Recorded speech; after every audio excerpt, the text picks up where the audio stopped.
Manana no Mas listeners, how you doing? This is Kurt, your host of Manana no Mas, and this video series is back to the Ducati S2R800 that we had been working on previously.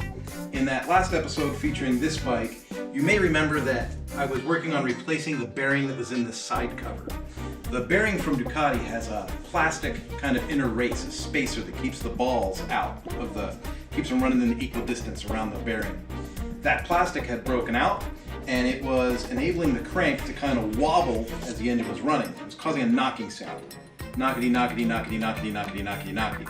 So, an unknowing or an unsavvy Ducati technician might be inclined to sell you on a diagnostic teardown to take the motorcycle apart and look for the source of that noise. Because it sounds like it's coming from the inside of the motor, like the inside where the crank is, but it's coming actually from the outside where this bearing is. So, I ordered the bearing. It took a long time to get the bearing, and as I got the bearing off, I took the side cover off, and I had that episode where I took the side cover off and pushed the new bearing in and put it back on. Here I felt like a master technician. I felt like I knew what I was doing. And Ducati technicians in the network, do you guys remember the $11.99 that the company was ready to kind of toss away as a piece of junk because it had all the bad modules in it, and we fixed it with a battery? Well, this story is kind of like that same episode, so we'll let the general public hear this part. I put the side cover back on. It took about 2 months to get the job done. The bike wouldn't start, so I thought it might have been a crank sensor. So we replaced the crank sensor, and it's good that we did, because the one that was in the bike with the crank walking around had made contact and rubbed the bottom of that crank sensor off. So we replaced the crank sensor, put the key in, turned the key, nothing. So I did what any good technician would do. I started with the basics, and I checked the power that I had at the battery, and the battery was down to about 10.5 volts. Now, anyone working on new Ducati equipment, or almost any new motorcycle that's fuel injected certainly, knows that you need at least 11.9 volts to get proper behavior out of a motorcycle or out of a vehicle that runs a network like this.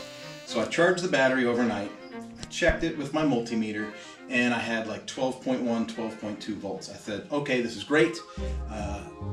Turn the key, push the button, nothing. Well, I don't have a DDS here at my shop at home, so I had to depend on testing things one piece at a time with the multimeter. So I checked the starter to see if I was drawing too many amps. If I was drawing high amps, that would tell the ECM to stop the signal and not recognize the crank sensor or anything turning, so that would happen. I checked the crank sensor to make sure that I was getting voltage at the crank sensor. And then I thought to myself, I should load test this battery, but how am I going to load test the battery if the motor isn't cranking? So what I did was I cycled the key on and off, and I let it pressure the fuel pump, because if you turn the key on, you hear that hum, that's the fuel pump. And we know that fuel pumps are going to pull a certain amount of amperage and voltage through the system. So I was looking for a voltage drop at the battery, which I was able to sustain after a couple of key cycles. So I knew the battery was weak.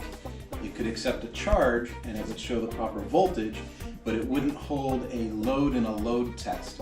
And if the battery can't sustain a load, it can't support the starting of the motorcycle. So I got a new battery, put it on the charger, made sure I got it charged up. The battery at a full charge, brand new, was at 14.2 volts. I was pretty stinking happy with that. I put that in the motorcycle, and here we go. Peg will be very happy to hear this if she's watching the video.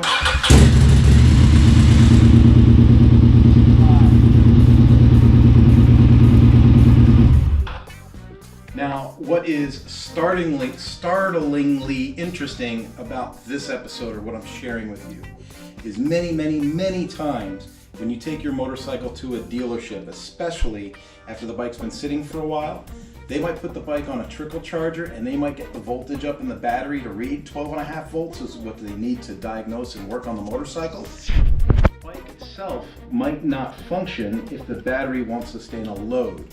So if they're not load testing the battery, they'll suspect other things are wrong with the motorcycle. Once the battery gets below like 11.9 volts sustained under load, once it gets below that, the CAN bus network starts to send different kinds of signals all over the bike if it's a newer bike. If it's an older bike, the other sensors and stuff can't function properly. In this bike's particular case, the starter would not engage because the battery didn't have enough load amperage to be able to spin that thing over. And it caused the ECM to just turn it off, and all you got out of the button was a click. That's all you got. And it was a click at the starter solenoid. It was not like a click at the starter or somewhere else. So, how did we fix a motorcycle without spending hundreds and hundreds and hundreds and hundreds of dollars? We put a new battery in, we restored the charging system, we went to basics, and now that the battery is good, the bike is fine. I'm gonna ride it to the office tomorrow. I cannot wait to freeze in the Southern California winter. Let's get some shit done. Mañana no más.